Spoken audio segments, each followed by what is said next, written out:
Welcome to பணியும் வாய்ப்பும்.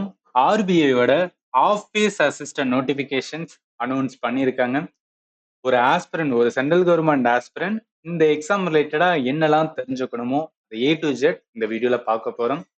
முதல்ல இதுக்கான பிடிஎஃப் நம்மளோட டெலிகிராம் சேனலான பணியும் வாய்ப்புல நான் கொடுத்துருக்கேன். நம்ம குரூப்புக்கான லிங்க் இந்த வீடியோட டிஸ்கிரிப்ஷன்ல இருக்கு, நீங்க ஜாயின் பண்ணிக்கலாம். சப்போஸ் நீங்க ஜாயின் பண்ணாம இருந்தா. இது எதுக்காக சொல்றேன்னா, நிறைய ஆஸ்பிரண்ட்டுக்கு இருக்கிற பிரச்சனை வந்து எல்லாமே ப்ரிப்பேர் பண்ணுவாங்க. பட் சில எக்ஸாம் வந்து அப்ளை பண்ணவே மறந்துடுவாங்க. ஏன்னா அது ஒழுங்கா வந்து ஃபாலோ ஆக மாட்டாங்க. ஸோ அதுக்காக தான் சென்ட்ரல் கவர்மெண்ட் எக்ஸாம் ரிலேட்டடா எந்த ஒரு அப்டேட் எக்ஸாம் ரிலேட்டடா வந்தாலும் நம்மளோட டெலிகிராம் சேனல்ல கொடுத்துருவேன். இது என்ன அப்படின்னு பார்த்தீங்கன்னா, எப்பப்ப எந்த டைம்ல எந்த எக்ஸாம் வரும்னு சொல்லிட்டு அதை ட்ராக் பண்றதுக்கு உங்களுக்கு ரொம்பவே வந்து பெட்டரா இருக்கும். ஸோ அதனால தான் வந்து சொல்றேன். சரி, இப்போ என்ன பண்ணிடலாம்னா இதோட நோட்டிஃபிகேஷன்ஸ் டீட்டெயிலாக பார்த்தலாம். பார்க்க வேண்டியது, இந்த எக்ஸாம் வந்து நம்ம ஒன்ஸ் எல்லாமே எலிஜிபிலிட்டி பார்த்துட்டு நம்ம அப்ளை பண்றதுக்கான, அதாவது வெப்சைட்டுக்கான லிங்க் எப்போ ஓப்பன் ஆகும் அப்படின்னு பார்த்தீங்கன்னா, ஜனவரி 15ல இருந்து பிப்ரவரி 4ஆம் தேதி வரைக்கும் வந்து ஓப்பனா இருக்கும். இதுல என்னன்னா, நம்ம கம்ஃபர்டபுள் என்னைக்கு வந்து ஃப்ரீயா இருக்குமோ அன்னைக்கு என்ன பண்ணணும்னா வெப்சைட்ல வந்து அப்ளை பண்ணணும். சரி, இதுக்கான பேமெண்ட் வந்து பே பண்றதுக்கான டேட்டுமே வந்து அதே டேட் தான் வந்து சொல்லியிருக்காங்க. இதுல முக்கியமானது என்ன அப்படின்னு பார்த்தீங்கன்னு வச்சுக்கலாம், எக்ஸாமே டென்டேட்டிவா சொல்லிட்டாங்க. மோஸ்ட்லி ஆர்பிஐயோட இதெல்லாம் என்னன்னா, ப்ராப்பரா அவங்க சொன்ன டைம்ல என்ன பண்ணிடுவாங்கன்னா எக்ஸாமை கண்டக்ட் பண்ணுவாங்க. ஸோ அதனால பிப்ரவரி 28 இல்லைன்னா மார்ச் 1ல கண்டக்ட் பண்றதா சொல்லியிருக்காங்க. ஸோ இவங்க சொன்ன மாதிரி எக்ஸாம் வந்து கண்டக்ட் பண்ணிடுவாங்க. பிப்ரவரியில ஒரு எக்ஸாமை வந்து அப்ளை பண்ணி முடிக்கிறோம். மார்ச்ல ஒரு எக்ஸாம் வருதுன்னு வச்சுக்கலாம். ரொம்ப ஃபாஸ்டா என்ன பண்ணுவாங்கன்னா, அந்த ப்ராசஸை கம்ப்ளீட் பண்றதுனால நம்மளுக்கு வந்து என்ன அப்படின்னு பார்த்தீங்கன்னு வச்சுக்கலாம், இந்த எக்ஸாம் ப்ராசஸ்க்குள்ள இருக்கிறதுக்கு ஒரு இன்ட்ரெஸ்ட் இருக்கும். ஓகே, டக்கு டக்குன்னு முடியுதுன்னு சொல்லிட்டு. அதனால என்ன பண்றேன், நீங்க ஒன்ஸ் எலிஜிபிளா இருந்தீங்கன்னா இந்த எக்ஸாம் வந்து அப்ளை பண்ணுங்க. இப்போ முக்கியமா பார்க்க போறது வந்து வேக்கன்சி. இந்த எக்ஸாம் பொறுத்தளவுக்கு இதோட வேக்கன்சி வந்து ஒரு யூனிக்கா இருக்கும். அதாவது ஆல் ஓவர் இந்தியா தான். பட் ஆஃபீஸ் பொறுத்து என்னன்னா வேக்கன்சி வந்து பிரிக்கிறாங்க.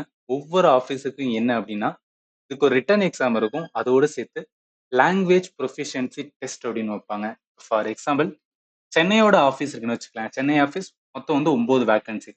இதுக்குள்ள ஹையான வேக்கன்சி கான்பூர், லக்னோ 125 வேக்கன்சி வந்து கொடுத்துருக்காங்க.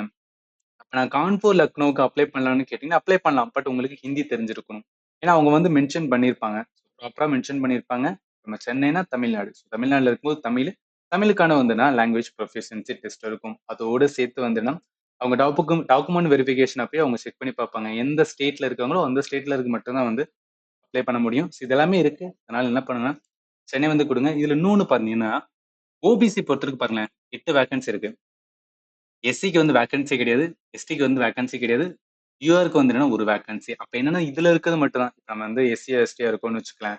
நம்ம என்ன பண்ண முடியாதுன்னா, அந்த ஏஜ் ரிலாக்சேஷன் எடுத்து என்ன பண்ண முடியாதுன்னா, நம்மளால கிளைம் பண்ண முடியாது. இது இருக்கு. ஜஸ்ட் தெரிஞ்சுக்கங்க. சரி, இப்ப ஏஜ் லிமிட் பொறுத்தளவுக்கு 18ல இருந்து 25 தான் வந்து யூஆர் கேட்டகரி. எஸ்சி, எஸ்டியா இருந்தா 5 வருஷம் ரிலாக்சேஷன் இருக்கும். ஓபிசியா இருந்தா 3 வருஷம். இது எல்லா இதுலயும் எல்லா எக்ஸாம்லயும் இதே மாதிரி தான் பேட்டர்ன்ல இருக்கும். ஸோ இதுலயும் என்னன்னா, அதுதான் வந்து குடுத்துருக்காங்க. இங்க 18ல இருந்து 25 எந்த வந்துன்னா டேட் ஆஃப் பர்த்ல இருக்கணும், இதுக்குள்ள இருக்கணும்னு சொல்லியிருக்காங்க. அதையும் நீங்க பார்த்துக்கலாம். அடுத்து முக்கியமானது எஜுகேஷன் குவாலிஃபிகேஷன். இதுதான் வந்து ரொம்ப ரொம்ப இம்பார்ட்டன்ட். அதாவது என்னன்னா, இந்த எக்ஸாம் பொறுத்தவரைக்கும் என்னன்னா, இப்ப நீங்க அதர் எக்ஸாம்ல எடுத்தீங்கன்னு வச்சுக்கலாம். இப்ப ஐபி, அதாவது இன்டெலிஜென்ஸ் பியூரோட இதுக்கு முன்னாடி வந்து செக்யூரிட்டி அசிஸ்டன்ட், எம்டிஎஸ் எக்ஸாம் அதெல்லாமே வந்தது.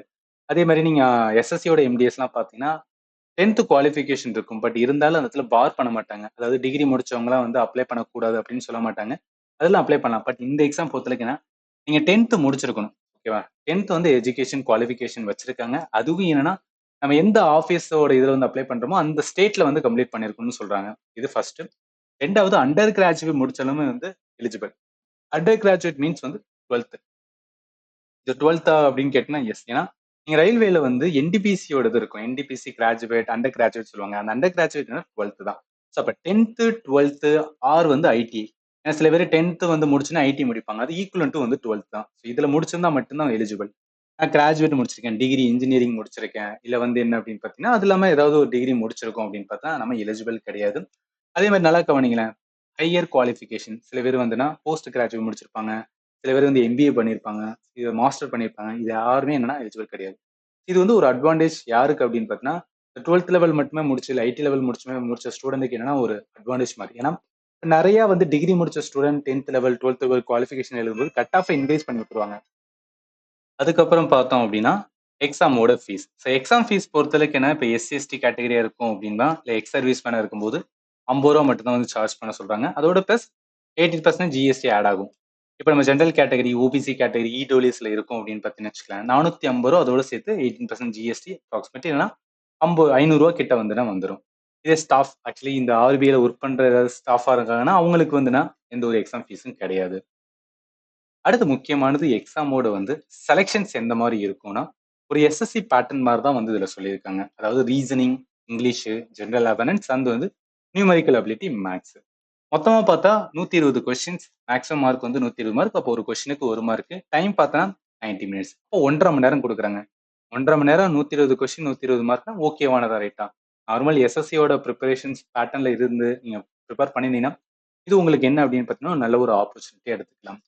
அடுத்து பார்த்தீங்கன்னா லாங்குவேஜ் ப்ரொஃபிஷியன்சி டெஸ்ட். இது ஒன்றும் கிடையாது. இப்போ நம்ம தமிழ் இருக்குன்னா ஸோ தமிழ்ல என்ன பண்ணுவாங்கன்னா ஏதாவது ஒரு பேசேஜ் கொடுத்து அதை டிரான்ஸ்லேட் பண்ண சொல்றது இந்த மாதிரி வந்து கேட்கலாம். ஸோ அது வந்து ரொம்ப என்ன சொல்றது குவாலிஃபைங் நேச்சர் தான். இதுக்கு வந்து நம்ம பெருசாக இது பண்ணணும்னு கிடையாது. பட் கொஞ்சம் வந்து தமிழ் வந்து நம்ம தெரிஞ்சிருந்தா ஈஸியாக என்னன்னா இதை அப்ரோச் பண்ணிக்கலாம். இப்போ உங்களோட ப்ரையாரிட்டி எல்லாமே என்னன்னா இந்த ரிட்டர்ன் வந்து எப்படி கிளியர் பண்றது, எப்படி வந்து ஹையா ஸ்கோர் பண்றது, இதுதான் வந்து இம்பார்ட்டன்ட்.